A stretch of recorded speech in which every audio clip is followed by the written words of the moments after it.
But what do good women that please God look like, if those are the ones to avoid? Well, real quickly, let me read them to you. Go back to chapter 7, because part of the way Proverbs is written is God tells us, by contrast, what not to be, and so we can learn what to be.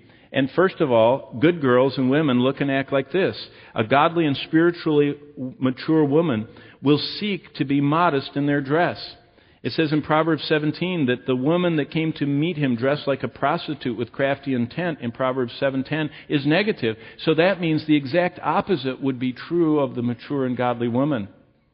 The mature and godly woman would have clothing that points not to her, but to her Father in heaven in His holiness. Remember the words of Paul in the New Testament gallery of beautiful women? Paul emphasizes the beauty of an unseen character. The flesh will always flaunt the body, but God will always beautify the spirit.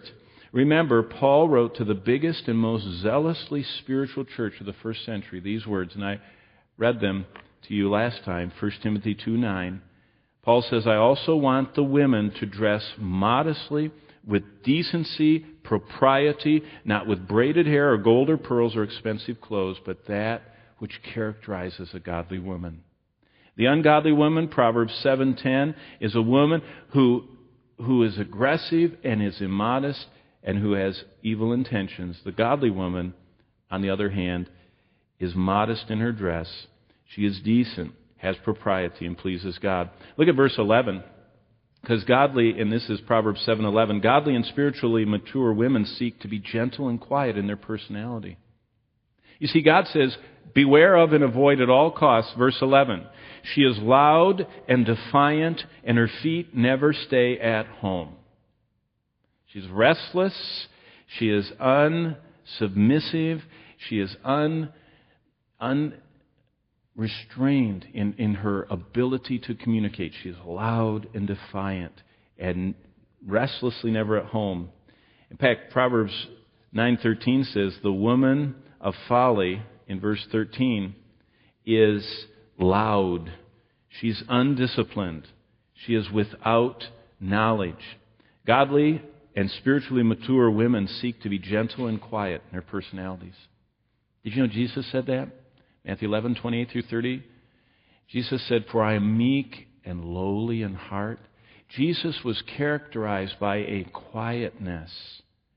In fact, it says in Jeremiah, the work of righteousness is peace, and the effects of righteousness is quietness and assurance. God says that mature and godly women seek to be gentle and quiet in their personality. What God dislikes includes disrespect, hostility, aggressiveness, and cunningness. All of these qualities are bad news. And Paul goes on to explain to Pastor Timothy how vital this characteristic is of being gentle and quiet. In fact, it says in 2 Timothy 2:24, the Lord's servants must not quarrel. There is not a quarrelsome, combative, in-your-face nature to God's servants. And that's sad that our world sees Christians in that light, as the blatant, in-your-face kind. Jesus wasn't that way, except with religious hypocrisy. But with sinners, He was never that way. He was gentle in the way He treated them. The servants of the Lord must not quarrel, but instead be kind to everyone, able to teach, not resentful. Peter said this in 1 Peter 3. He says in verse 4, let it be the hidden person of the heart, the incorruptible beauty. He's talking about women in chapter 3, about wives, 1 Peter 3, 1 through 4. But verse 4 says, the incorruptible beauty of a gentle and quiet spirit. And then he adds this, which is precious in the sight of God. Precious means costly, valuable, desired. It's so amazing to me that God tells every woman what He longs to see. And He longs to see the incorruptible beauty of a gentle and quiet spirit.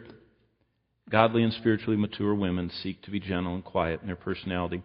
Look at verse 13 of Proverbs 7, because here's the next element. A godly and spiritually mature woman seeks to be holy and reverent in their conduct. It says in Proverbs 7:13, she took hold of him, this aggressive woman. She kissed him with a brazen face. She said, I have fellowship offerings at home. Today I fulfilled my vows.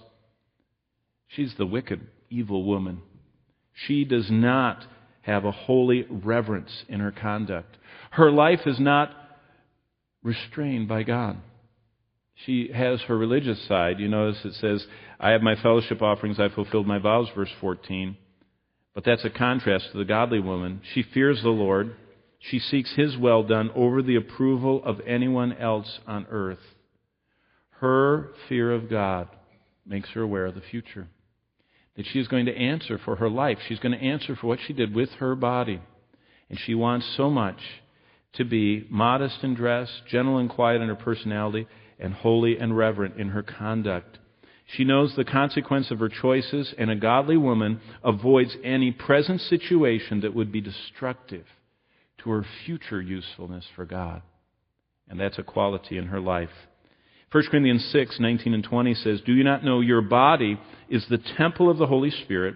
He is in you, whom you have received from God. You are not your own. You are bought at a price. Conclusion, therefore, honor God with your body. That's what God says. Last one, look at Proverbs 7:21. This woman that pleases God will seek to be truthful in their speech and in their motives. Because the wicked woman of Proverbs 7:21 that does not please God is like this. Look at verse 21 of Proverbs 7.